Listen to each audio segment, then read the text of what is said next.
وہ پہلے ہی تکلیف میں مبتلا ہے. تو میں اس لیے کرسی لگا کے بیٹھا ہوں, گزرنے والوں کو منت سماجت کروں کہ یہاں پہ نہ ہو جائے. انا للہ و انا الیہ راجعون, یہ ہمارا آزادی کا نظریہ.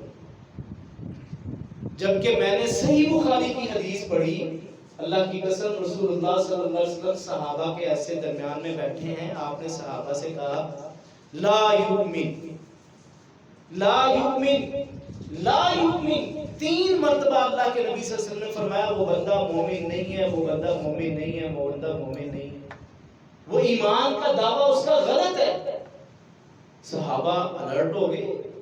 اللہ کے نبی صلی اللہ علیہ وسلم ایک مرتبہ بھی کہہ دیتے تو اللہ کی قسم کوئی شک نہیں تھا, لیکن ایک بات کی اہمیت اور اس کی وضاحت اور اس کا ذہنوں میں نقش کرنا مقصد تھا.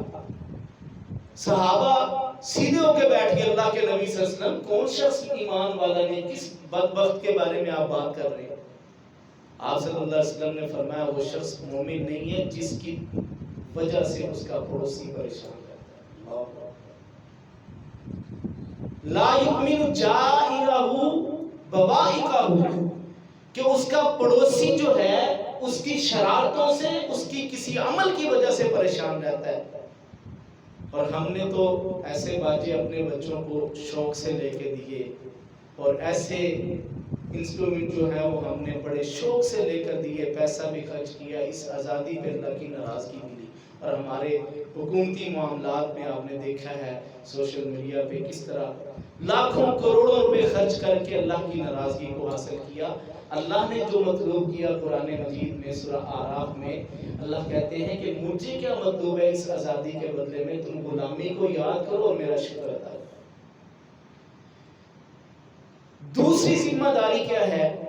اس آزادی کو حاصل کر لیا, بڑوں نے قربانیاں دے دی, اب آزاد ہیں اللہ کی قسم. دوسری ذمہ داری میری اور آپ کی یہ ہے کہ جس طرح ہم آزاد ہونے کے بعد اللہ کا شکر ادا کرنے پر اپنے آپ کو گناہوں سے بچانا, یہ اللہ نے ذمہ داری دی ہے مجھ میری اور آپ کی. آزادی کا مطلب گناہوں میں مبتلا نہیں ہونا. اللہ نے کہا کہ اس آزادی کے بدلے میں میرے فرما بردار بننا, نہ کہ تم لوگوں نے گناہوں میں مبتلا ہو جاؤ. ہم یہاں پہ دیکھتے ہیں تنگی ہوتی ہے, پیسے کی تنگی ہے, عزت کی تنگی ہے, اور رشتہ داروں میں مسائل کی تنگی ہے, عزت احترام نہیں ملتا. اللہ تعالیٰ عزت دیتا ہے, پیسہ دیتا ہے, رزق دے دیتا ہے, تو اس پہ شکر کرنے کی بجائے گناہوں میں مزید ہم مبتلا ہو جاتے ہیں. میں قرآن مجید کی آیت تلاوت کرنا چاہ رہا ہوں. اللہ تعالیٰ قرآن مجید میں ارشاد فرماتے ہیں, سورہ انعام آیت نمبر 6 ہے. اللہ تعالیٰ کہتے ہیں الم تروا الم یروا کم اہلکنا من قبلہم من قرن مکناہم, کیا ان لوگوں کے سامنے ایسی قوموں کے حالات نہیں ہیں جن کو ہم نے ان سے پہلے تباہ و برباد کر دیا. یہ قرآن کی آیت ہے. آیت نمبر اس لیے بتائی کہ گھروں میں جا کے اس کا ترجمہ پڑھ لیجیے.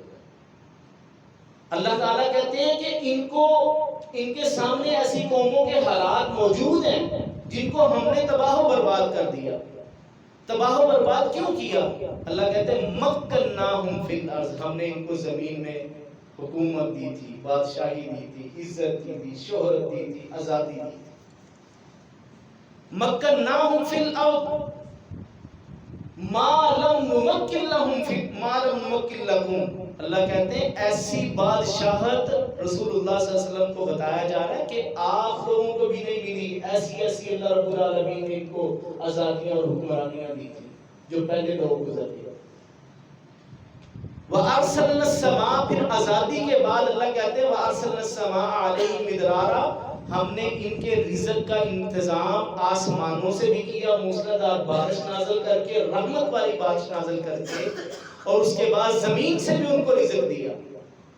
وَجَعَلْنَا الْأَنْهَارَ تَجْرِي مِن تَحْتِهِمْ, اللہ کہتے ہیں ایک نہری بہترین نظام چلا دیا, لیکن پھر اس کے بعد فَأَهْلَكْنَاهُمْ بِذُنُوبِهِمْ, اس آزادی کے بعد ہم نے ان کو ان کے گناہوں کی وجہ سے ہلاک کر دیا. یہ میری اور آپ کی ذمہ داری اللہ نے بتائی ہے کہ اس آزادی کو حاصل کرنے کا مقصد کچھ اور تھا. اللہ رب العالمین نے ٹارگٹ کو چھوڑ دیا تھا، ہم نے اپنے مقاصد بدل لیے. یہی وجہ ہے کہ 75 سال کے بعد وہی شکایات ہیں ہمیں اپنے بڑوں کے بارے میں، اپنے جو حکمران ہیں ان کے بارے میں، اپنے ساتھیوں کے بارے میں. اللہ کہتے ہیں فَأَهْلَكْنَاهُمْ بِذُنُوبِهِمْ، ہم نے ان کو ان کے گناہوں کی وجہ سے ہلاک کر دیا. کہ آزادی کا مطلب فرما بردار بننا تھا، نہ کہ ان لوگوں نے گناہوں میں مبتلا ہو گئے جس کی وجہ سے ہم ان کو ہلاک کر دیا. آگے اللہ تعالیٰ فرماتے ہیں وَأَنشَأْنَا مِن بَعْدِهِمْ قَوْمًا آخَرِينَ، ان کو ہلاک کر کے اللہ کہتے ہیں کہ ہم نے نئے لوگوں کو آباد کیا. تو قرآن مجید کی اس آیت سے مجھے اور آپ کو اس آزادی کے بعد جو دوسری ذمہ داری ملی ہے، ایک غلامی کو یاد کر کے اللہ کا شکر ادا کرنا اس آزادی پر، دوسری کیا ہے کہ اس آزادی کو حاصل کرنے کے بعد اپنے آپ کو گناہوں سے بچانا. یہ کام کرتے جائیے. تیسری ذمہ داری جو اللہ رب العالمین نے مجھے اور آپ کو عطا فرمائی ہے وہ یہ ہے الذین ان مکناہم. سورہ انفال کی یہ آیت ہے، 10ویں پارے کے 16 لائن والا جو قرآن ہے نا، اس کے آخری لائن سے یہ آیت شروع ہوتی ہے. اللہ تعالیٰ فرماتے ہیں الذین ان مکناہم فی الارض، وہ لوگ جن کو ہم نے آزادی دی، حکمرانی دی، حکومت دی ہے، ان مسلمانوں کے لیے 4 کام کرنا ضروری ہے. تیسری ذمہ داری کیا ہے کہ اس آزادی کے بعد اللہ کے احکامات کو، اللہ کے حکموں کو نافذ کرنا ہے. اللہ تعالیٰ کہتے ہیں الذین ان مکناہم، وہ لوگ جن کو ہم نے حکمرانی دے دی، آزادی دے دی، ان کے ذمہ 4 کام ہیں. اقاموا الصلاۃ، نماز کے قائم کرنے والے. الحمدللہ آپ تو بیٹھے ہیں، اللہ کے گھر کو آباد کرنے والے ہیں، اللہ قبول فرمائے. لیکن جہاں پہ ہم خود نمازی ہیں وہاں پہ ہمارے جو کرائیٹیریا میں، ہمارے ذمہ داری میں جو لوگ آتے ہیں ان کو بھی اس کام پہ لگانا ہے. اقاموا الصلاۃ، نماز کو قائم کرتے ہیں. دوسری ذمہ داری تھی وآتوا الزکاۃ، کہ ان لوگوں نے یہ نظام قائم کرنا ہے کہ وہ زکوٰۃ کے سسٹم کو اتنا مضبوط کریں کہ وہاں پہ غربا اللہ کے سامنے شکایت نہ کریں، اے اللہ میرے محلے میں، میری گلی میں میرا ہمسایہ بڑا کھانے پینے والا تھا، میں بھوکا پیاسا. اقاموا الصلاۃ وآتوا الزکاۃ وامروا بالمعروف، اللہ کے حکموں میں سے تیسرا حکم کیا نافذ کرنا تھا؟ ہم نے نیکی کے کاموں کا حکم دیا. وَنَهَوْا عَنِ الْمُنکَرِ، میری اور آپ کی ذمہ داری ہے کہ ہم برائی کے کاموں سے روکیں. بہت معذرت کے ساتھ ہم نے امر بالمعروف و نہی عن المنکر کا جو تعلق چھوڑ دیا ہے، وہ کہہ دیا کہ یہ وہ اس بندے کا کام ہے جس نے داڑھی رکھی ہے، اس کے سر پہ ٹوپی ہے، ماتھے پہ محراب بنا ہوگا، شلوار اس کے کفنوں سے نیچے ہوگی، وہ ایک فرشتہ نما صفت بندہ ہوگا، اس میں کوئی غلطی نہیں ہونی چاہیے. یہ کام اس کی ذمہ داری ہے، ہماری کوئی ذمہ داری نہیں. اللہ کی قسم اٹھا کے کہتا ہوں، نہ قرآن میں نہ حدیث میں کہیں ایسا نہیں لکھا کہ یہ کام صرف ان لوگوں کا ہے. یہ کام ہم سب کا ہے. اللہ تعالیٰ نے اس آزادی کو پانے والے ہر بندے کی ذمہ داری لگائی ہے. اور زکوٰۃ کے نظام کے بارے میں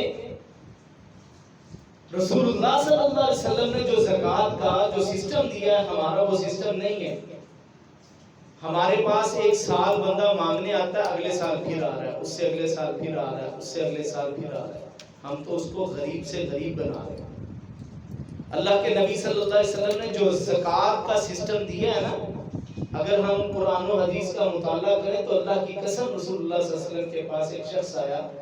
اللہ کے نبی صلی اللہ علیہ وسلم حالات بہت کمزور ہیں، نئی وسائل ہیں، نہ کاروبار کے، نہ بیوی بچوں کو کھانے پلانے کے. ہاں جی کیا چاہیے مجھے، کچھ دیں.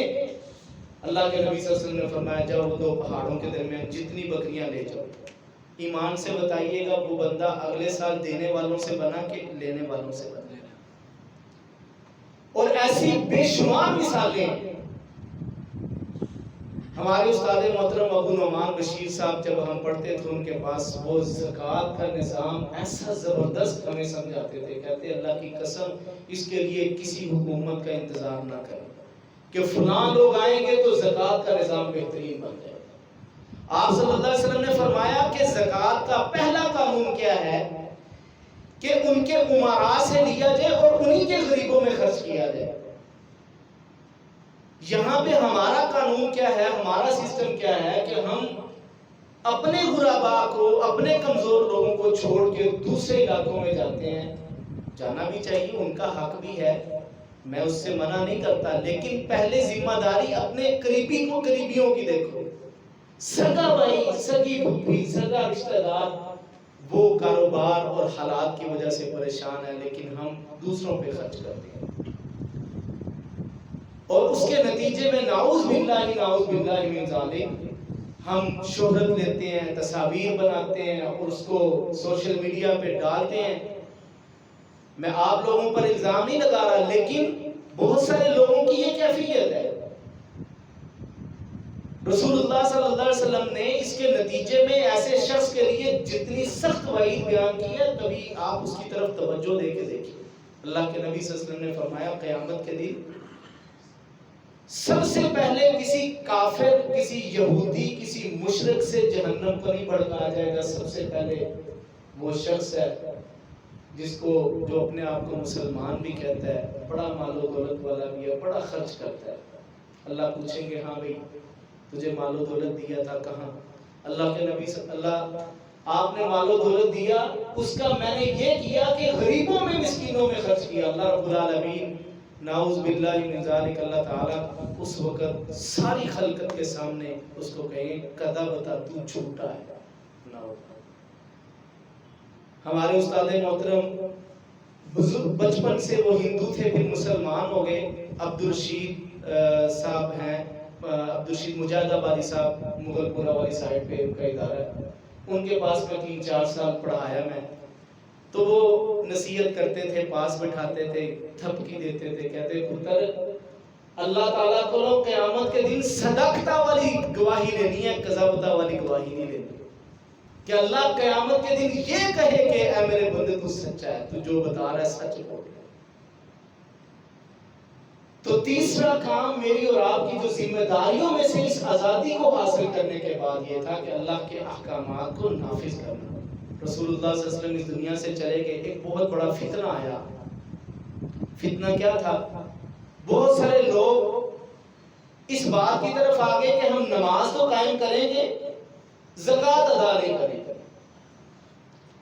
حضرت ابو بکر صدیق رضی اللہ عنہ نے کہا, بعض مفسرین لکھتے ہیں کہ انہوں نے زکوٰۃ کا بالکل انکار کر دیا. بعض نے کہا کہ انہوں نے کہا کہ ہم زکوٰۃ تو دیں گے لیکن ہم حکومت کو نہیں دیں گے, ہم اپنی طرف سے لوگوں کو خرچ کریں گے.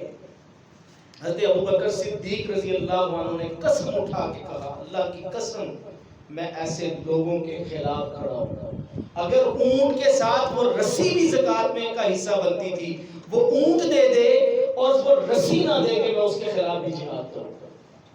اللہ کے احکام کو نافذ کرنے والے یہ لوگ تھے. رسول اللہ صلی اللہ علیہ وسلم بھی اس طرح, آپ صلی اللہ علیہ وسلم کی بہت ساری احادیث کہ آپ صلی اللہ علیہ وسلم نے اس حوالے سے ہماری رہنمائی فرمائی کہ مجھے اس بات کا حکم دیا گیا ہے جب تک لوگ مساجد میں نہ آنا شروع کر دیں, زکوٰۃ نہ ادا کرنا شروع کر دیں, اگر یہ کام میری زندگی میں, رسول اللہ صلی اللہ علیہ وسلم کے الفاظ ہیں, اگر انہوں نے میری زندگی میں ان کاموں سے انکار کر دیا تو مجھے حکم ہے, میرا دل کرتا ہے کہ میں اپنے مسلح پہ کسی کو کھڑا کر دوں, ان کو گھروں سمیت, ان کے بیوی بچوں سمیت, ان کے مال و دولت سمیت ان کو جلا کے رکھتا. تو اس آزادی کو حاصل کرنے کا اللہ رب العالمین نے کچھ مقاصد بتائے ہیں. ہم آزادی کو اور انداز سے آزادی کے طور پہ مناتے ہیں. اللہ مجھے اور آپ کو یہ سمجھنے کی, اللہ تعالیٰ کا قانون سمجھنے کی توفیق عطا فرمائے. اللہ رب العالمین میری اور آپ کی اس حاضری کو قبول فرمائے. اور بھی بہت ساری چیزیں ہیں. آزادی کے بعد رسول اللہ صلی اللہ علیہ وسلم نے ایک بہترین نظام تعلیم مقرر کیا. اللہ کے نبی صلی اللہ علیہ وسلم کے پاس وسائل نہیں تھے مدینہ میں, اور معاملات نہیں تھے. ایک صفہ, ایک چبوترے کے اوپر ایسے صحابہ کرام آ کر بیٹھتے تھے اور وہاں پہ علم حاصل کرتے تھے. بدر کے موقع پر رسول اللہ صلی اللہ علیہ وسلم نے ان قیدیوں سے اپنے بچوں کو پڑھانے کے حوالے سے رہنمائی لی. اللہ کے نبی صلی اللہ علیہ وسلم کے ایک صحابی تھے, آپ صلی اللہ علیہ وسلم نے اس کو حکم دیا کہ عبرانی زبان جا کے سیکھ کے آؤ. یہ رسول اللہ صلی اللہ علیہ وسلم کی تعلیمات ہمیں یہ آزادی کے بعد مجھے اور آپ کو یہ، اور آزادی کا ایک نظریہ یہ ہے، اس کی ایک ذمہ داری یہ ہے کہ جس مقصد کے لیے اس آزادی کو حاصل کیا تھا اس کو یاد بھی رکھیں اور اس پر عمل بھی کریں. وہ مقصد ہمارے بزرگوں نے آج تک بتایا، آج بھی ہماری کتابوں میں بچوں کو پڑھایا جاتا ہے. پاکستان کا مطلب کیا؟ لا الہ الا اللہ. یہ اللہ کے قانون کو کیسے نافذ کرنا ہے، رب کی توحید کیا ہے، اللہ کی توحید کا تقاضا کیا ہے، زندگی گزارنے کے اصول و ضوابط کیا ہیں. اللہ کے نبی صلی اللہ علیہ وسلم نے میری اور آپ کی زندگی کو کیسے گزارنے کے طریقے بتائے. میری انفرادی زندگی کیسی ہونی چاہیے، میری یہ مجلس اور لوگوں کے ساتھ تعلق کیسا ہونا چاہیے. اللہ کی قسم اللہ تعالیٰ نے بتایا کہ ہماری تجارت کیسی ہونی چاہیے، ہمارا اپنے بیوی بچوں کے ساتھ ریلیشن کیسا ہونا چاہیے، اور ہمارا یہ دنیا میں آنے کا مقصد کیا ہے. اللہ مجھے اور آپ کو وہ ساری چیزیں سمجھ کر ان پر عمل کرنے والا بنائے. اللہ تعالیٰ آپ کی اس حاضری کو قبول فرمائے. میں بہت زیادہ دوبارہ خوش ہوں اور مبارکباد دیتا ہوں آپ احباب کے لیے اور ان لوگوں کے لیے جنہوں نے یہ خوبصورت اور پرسکون ماحول بنایا. اللہ تعالیٰ سب کی نیکیوں کو قبول فرمائے. وآخر دعوانا الحمدللہ.